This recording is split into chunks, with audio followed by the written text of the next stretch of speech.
Hello everyone, welcome to our channel English Phobia. And if you really want to learn a fluent English, then I would advise then just subscribe our channel because हम ऐसे videos रोज़ upload करते रहते हैं. And you know what, English अगर आपको सीखनी है then my personal tip to you would be कि आपको इसमें कंटिन्यूटी बनाए रखनी होगी. क्योंकि इंग्लिश सीखने के लिए आपने एक दिन सीखा, कुछ दिन भूल गए, फिर अगले दिन स्टार्ट किया, ऐसे आप एक फ्लुएंट इंग्लिश नहीं सीख सकते. किसी भी लैंग्वेज को सीखने के लिए कुछ चीज़ें बहुत ही ज़्यादा इंपॉर्टेंट होती है and those important things are front of you. Vocabulary, phrases, common sentences and not only this, along with this आपको एक कंटिन्यूटी भी लेनी पड़ेगी. मतलब जैसे आप इंग्लिश सीख रहे हैं, आपको उसमें कंटिन्यूटी लानी पड़ेगी कि आप बीच में बार बार ना उसे छोड़ें और ये सारे जो वोकैबुलरी फ्रेजेस हैं उन्हें डेली बेसिस पे लर्न करें. Not only you are learning, आपको उसे यूज़ भी करना सीखना होगा, अपनी डेली लाइफ में यूज़ करना होगा. तो ऐसी बहुत सारी चीज़ें हैं फ्रेंड्स जो हम आपको अपने वीडियोस में एक्सप्लेन करते रहते हैं.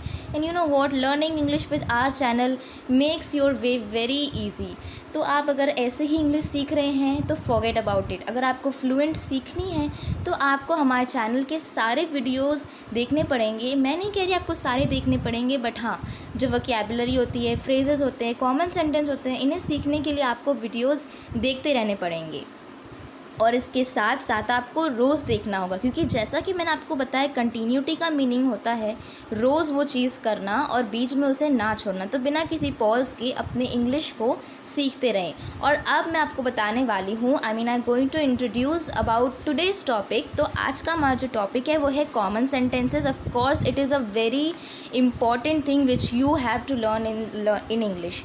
तो इंग्लिश में क्या होता है, कुछ कॉमन सेंटेंसेस अगर आप एक बार लर्न कर लो और अगर बोलने लग जाओ ना, तो उसी सेंटेंस के बेसिस पर आप दूसरे सेंटेंस बनाने लग जाते हो और फिर उसे यूज़ करके बोलने लग जाते हो.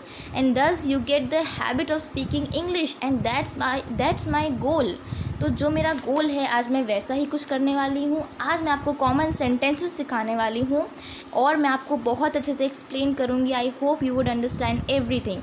सो just stick to the end of this video और अपने इस पूरे वीडियो को देखिए ताकि आप सारे सेंटेंसेस सीख जाओ और अपनी डेली लाइफ में उसे यूज़ करो. So without wasting time let's start today's video.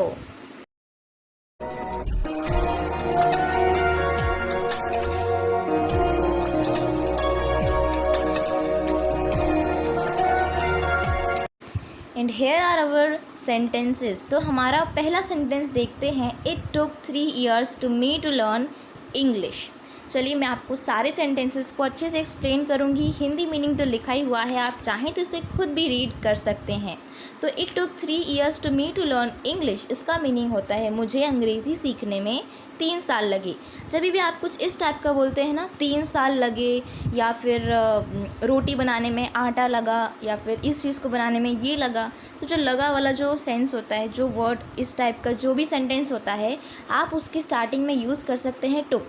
जी हाँ, मैंने अपने प्रीवियस वीडियोस में इसका जो बेसिक यूज़ होता है बहुत अच्छे से एक्सप्लेन किया है. आप जा सकते हैं और मेरे चैनल पे देख सकते हैं. It took 3 years to me to learn English का मीनिंग है मुझे अंग्रेज़ी सीखने में 3 साल लगे. और टुक लगाने से ही ये चीज़ जो होती है वो अच्छे से एक्सप्रेसिबल होती है. तो इट टुक लगाने से ऐसा ही सेंस बन जाता है कि इंग्लिश सीखने में 3 साल लगे.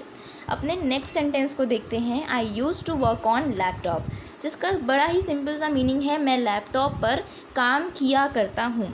आई use to work on laptop, मैं लैपटॉप पर काम किया करता हूँ. आइए देखते हैं अपना next sentence. Do as I say, इसका मीनिंग होता है जैसा बोला है वैसा करो. यानी डू यानी करो, एज आई से यानी जैसा मैं बोल रही हूँ. तो एज़ को हम हमेशा गाइस इसी सेंस में यूज़ करते हैं. अगर आप इसे समझने की कोशिश कर रहे हैं देन इट्स ओके. अगर आपको नहीं समझ आ रहा है तो आप मेरे प्रीवियस वीडियो में जाके देख सकते हैं, मैंने बहुत अच्छे से इन सारी चीज़ों को एक्सप्लेन किया है. तो डू का मीनिंग होता है करो और एज आई से का मीनिंग होता है जैसा मैं बोलता हूँ. तो जैसा बोला वैसा करो. नेक्स्ट सेंटेंस है read write from the first page of book, या फिर आप इसे ऐसे भी कह सकते हैं read from the first page of the book. इसका मीनिंग होता है किताब के पहले पन्ने से पढ़ो. या फिर अगर आप जोर डालना चाहते हैं सेंटेंस पे तो राइट को जोड़ सकते हैं. Read write from the first page of book यानी किताब के ठीक पहले पन्ने से पढ़ो. My parents have raised me well. मेरे माता पिता ने मुझे ठीक से बड़ा किया है। My parents have raised me well. Raised का मीनिंग होता है नरिशमेंट करना, यानी पालन पोषण करना। तो मेरे माता पिता ने मुझे अच्छे से पाला है या फिर मुझे ठीक से बड़ा किया है, पाल पोस के आप ऐसे बोल सकते हैं।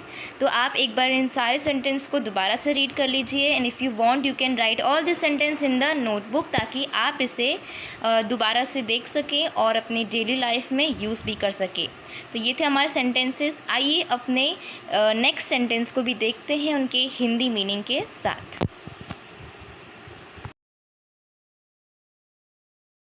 एंड गाइस, हमारा जो नेक्स्ट वाला जो सेंटेंस है, आप भी मेरे साथ उसे रीड करिए please. Read along me. Have you completed your pending work. ये एक टाइप का क्वेश्चन है। क्या तुमने अपना अधूरा काम पूरा कर लिया है?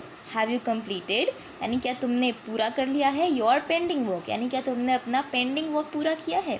Now let me first explain you about this term, what is pending. तो जो पेंडिंग वर्क होता है वो आपके छूटे हुए काम होते हैं, कुछ अधूरे काम जो आपने पहले ना किया हो। And for that pending works the Sunday is made. हाँ गाइस, संडे इसीलिए तो बना है जिस दिन हम अपना पेंडिंग काम पूरा करते हैं। तो इसीलिए मैंने सेंटेंस में लिखा है have you completed your pending work. का मीनिंग है क्या तुमने अपना अधूरा काम पूरा कर लिया है। चलिए, अगर आपको क्लियर हो गया हो तो मैं नेक्स्ट वाला जो सेंटेंस है वो बता देती हूँ। He is standing while eating. वो खाते खाते खड़ा है। He is standing while eating. इसका मीनिंग है कि वो खाते खाते खड़ा है। वाइल को हम ऑफ कोर्स इसी सेंस में यूज़ करते हैं। आगे वाले सेंटेंसेस में आपको और भी अच्छे से समझ में आएगा कि ही इज़ स्टैंडिंग यानी वो खड़ा है, वाइल ईटिंग जिसका मीनिंग होता है खाते खाते खड़ा है। आई होप कि आपको सब कुछ समझ में आ रहा हो, and if I am right then please just smash the like button and please subscribe our channel, क्योंकि आपको ऐसे ही वेल एक्सप्लेन्ड और सारे डिटेल्ड वीडियोज़ मिल जाएंगे हमारे चैनल पर, अगर आप फ्लुएंट इंग्लिश सीखना चाहते हैं तो। चलिए, टाइम वेस्ट किए बिना अपना दूसरा जो सेंटेंस है वो देखें। I do really understand. मैं सच में समझती हूँ। ऐसे तो हमेशा लोग कहते हैं आई अंडरस्टैंड, जिसका मीनिंग होता है मैं समझता हूँ। It looks very simple guys. अगर आप ये दिखाना चाहते हैं कि मैं सच में समझ रहा हूँ, वाकई में समझ रहा हूँ तुम्हारी बात, तो आप कह सकते हैं I do really understand bro. मैं सच में तुम्हारी बात समझ रहा हूँ।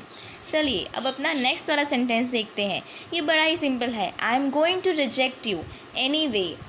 आई am going to reject you का मीनिंग होता है मैं तुम्हें रिजेक्ट करने जा रहा हूँ। Simple right. लेकिन एनी वे का मीनिंग होता है वैसे भी, यानी ऐसे करो चाहे वैसे करो, मुझे कोई फ़र्क नहीं पड़ता, मैं तो तुम्हें वैसे भी रिजेक्ट करने जा रहा हूँ। तो I am going to reject you any way, इसका मीनिंग है मैं वैसे भी तुम्हें इनकार करने वाली हूँ। मैं वैसे भी तुम्हें इनकार करने वाली हूँ।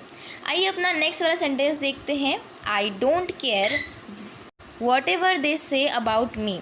इसका मीनिंग है मुझे फ़र्क नहीं पड़ता वो मेरे बारे में क्या कहते हैं।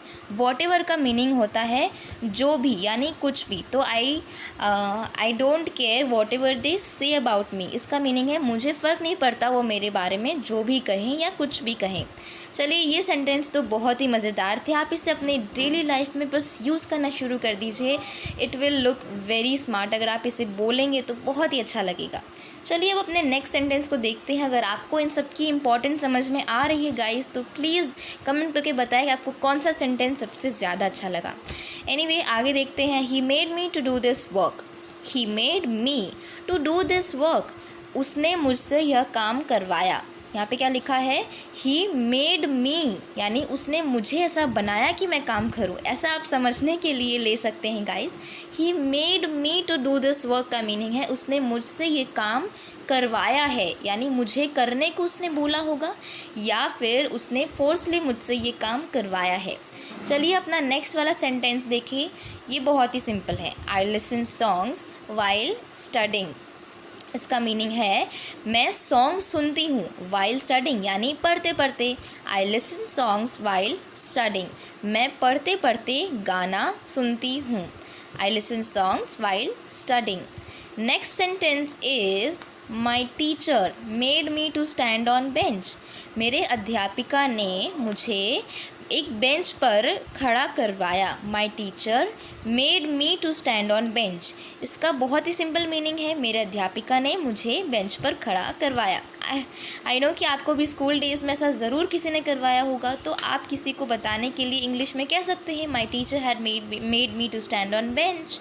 नेक्स्ट वाला सेंटेंस देखिए, I wanted to draw somewhat like that. I wanted to draw यानी मैं कुछ वैसा ही बनाना चाहती थी। आई वॉन्टेड टू ड्रॉ का मीनिंग है मैं बनाना चाहती थी। समवॉट लाइक दैट यानी कुछ वैसा ही। समवॉट का मीनिंग होता है कुछ। नेक्स्ट है फॉन्ड ऑफ पेंटिंग। इसका मीनिंग होता है मुझे चित्रकारी का बड़ा शौक़ है। अगर कुछ ज़्यादा ही शौक़ हो तो आप कह सकते हैं I am fond of painting. Next वाला जो सेंटेंस है वो देखते हैं, he had refused already to our deal. उसने पहले से ही हमारे डील को अस्वीकार कर दिया है, यानी उससे वो मुकर गया है। तो ही हैड रिफ्यूज्ड, उसने रिफ्यूज़ कर लिया है यानी अस्वीकार कर दिया है। ऑलरेडी यानी पहले से ही, टू आवर डील यानी हमारे डील को, तो उसने पहले से ही हमारे डील को अस्वीकार कर दिया है। He had refused already to our deal. Next वाला सेंटेंस भी देखते हैं, आई एम जेलस यानी मैं जलती हूँ ऑफ़ योर एक्सपेंसिव ड्रेसेस, तुम्हारे महंगे कपड़ों से। I am jealous of your expensive dresses, मैं तुम्हारे महंगे कपड़ों से जलती हूँ।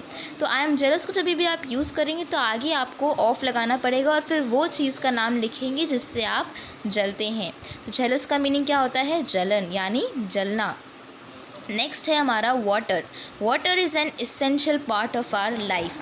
Yes, this sentence is not only important for English learning is but also important for your knowledge. की वाटर है ना हमारे लिए बहुत ज़्यादा ज़रूरी होता है। यू नो वाटर हमारे लिए सच में बहुत ज़्यादा क्रूशियल है, बिकॉज अगर पानी नहीं सेव करेंगे तो फिर लाइफ तो इम्पॉसिबल है पानी के बिना। तो आप कह सकते हैं life is impossible without water. तो देखिए आपने यहीं से नेक्स्ट हमारा नया सेंटेंस भी सीख लिया है। तो ऐसे ही आपको सेंटेंसेस को सीखते रहना है। आइए देखते हैं, water is an essential part of our life का सिंपल सा मीनिंग है पानी हमारे जीवन के लिए महत्वपूर्ण होता है, यानी पानी हमारे जीवन का महत्वपूर्ण हिस्सा है। Water is an essential part of our life, पानी हमारे जीवन का महत्वपूर्ण हिस्सा है। नेक्स्ट देखते हैं, I have nothing to do with this garbage. मेरे पास यानी I have nothing to do with this garbage, इसका मीनिंग होता है मैं इस गार्बेज का क्या करूं, या फिर मैं इस गार्बेज का कुछ नहीं कर सकता, मुझे ही नहीं चाहिए। कुछ इस टाइप की चीज़ें ही इस सेंटेंस में दर्शा रही है ये। तो मैं इस कचरे का कुछ नहीं कर सकता, यानी I have nothing to do with this garbage. Of course you can never do anything with the garbage, you know. But हाँ, एक चीज़ मैं आपको एक और सेंटेंस यहीं से बता देती हूँ। गार्बेज जो होता है, garbage waste, you can make the best materials from the waste materials, right, best from waste. ये वाला जो कैंपेन है बहुत ही चला था, बहुत मज़ेदार है, इसका भी मीनिंग आप समझ लीजिए। नेक्स्ट सेंटेंस है, I know that about what you are tensed, यानी मुझे पता है, आई नो दैट मुझे पता है, about what you are tensed, किस चीज़ के बारे में तुम चिंतित हो ये मुझे पता है।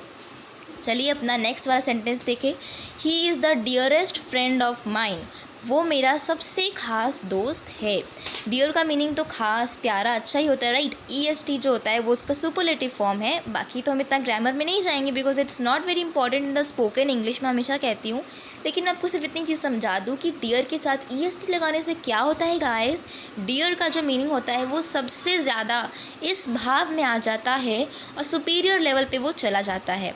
ओके, एनीवे इतना सोचने की ज़रूरत नहीं है। He is the dearest friend of mine, इसका मीनिंग है वो मेरा सबसे खास दोस्त है। आप किसी के बारे में ऐसा भी कह सकते हैं, Rohan is the dearest friend of mine. तो इस तरह से आप डेली लाइफ में भी इसे बड़ी ही आसानी से यूज़ कर सकते हैं गाइस। आइए अपना नेक्स्ट सेंटेंस देखिए, are you taking care of hers properly, यानी क्या तुम उसका ध्यान अच्छे से रख रहे हो। आर यू टेकिंग केयर यानी क्या तुम ध्यान रख रहे हो, ऑफ हर्स उसका। प्रॉपरली का मीनिंग होता है ठीक से, यानी बहुत परफेक्टली, बहुत अच्छे से। Are you taking care of hers properly, क्या तुम उसका ध्यान अच्छे से रख रहे हो। चलिए नेक्स्ट वाला देखते हैं, everything happened all of a sudden. Everything happened यानी सब कुछ हुआ, ऑल ऑफ अ सडन इसका मीनिंग क्या होता है, अचानक से। सडन का मीनिंग होता है गाइस अचानक से। सब कुछ अचानक से हो गया। Everything happened all of a sudden. अगर कुछ गिर जाए या कुछ टूट जाए, तो अगर कोई आपसे पूछे कि ये क्या हो गया, तुमने क्या कर दिया, what did you have done, what you have done, अगर वो कहे तो फिर आप ऐसा कह सकते हैं everything happened all of a sudden, सब अचानक से हो गया, आई डोंट नो एनीथिंग। चलिए अपना नेक्स्ट चीज़ देखते हैं। Next sentence, I am writing the definition, यानी मैं डेफिनेशन लिख रही हूँ। डेफिनेशन का मीनिंग होता है किसी भी चीज़ का जो होता है ना टर्म, उसे एलेबोरेट करना, यानी उसे एक्सप्लेन करके पूरा एक लाइन में उसका अर्थ पूरा लिख देना। तो I am writing the definition, मैं डेफिनेशन लिख रही हूँ, so that you would get it, ताकि तुम्हें सब कुछ समझ में आ जाए। सो दैट, ताकि यू वुड गेट इट, यानी तुम्हें सब कुछ समझ में आ जाए। आइए नेक्स्ट सेंटेंस देखते हैं। I want you to make coffee, मैं चाहती हूँ तुम कॉफ़ी बनाओ। I want you to make coffee, इसका मीनिंग होता है मैं चाहती हूँ तुम कॉफ़ी बनाओ। And with this we have completed all those sentences which we were going to learn today in this session। तो आज तो हमने सब कंप्लीट कर लिया है, बट अगर आपको उसी टाइप के नेक्स्ट दूसरे भी सेंटेंसेस को सीखना है और इसके साथ साथ अगर आपको वोकैबुलरी और फ्रेजेस की भी प्रैक्टिस करनी है, तो जैसा कि मैंने आपको पहले बताया है, you have no need to do anything, just go to our channel and watch other videos to learn a fluent English. और आप चैनल को सब्सक्राइब भी कर सकते हैं, इसमें कोई प्रॉब्लम नहीं है, सब्सक्राइब कर दीजिए, रोज़ सीखिए, कुछ ही मंथ्स में आप बहुत अच्छी इंग्लिश बोलने लग जाएंगे गाइस। तो चलिए इसी के साथ इस वीडियो का एंड होता है। चलिए मिलते हैं अपने नेक्स्ट वीडियो में, तब तक के लिए टाटा बाय बाय, सी यू।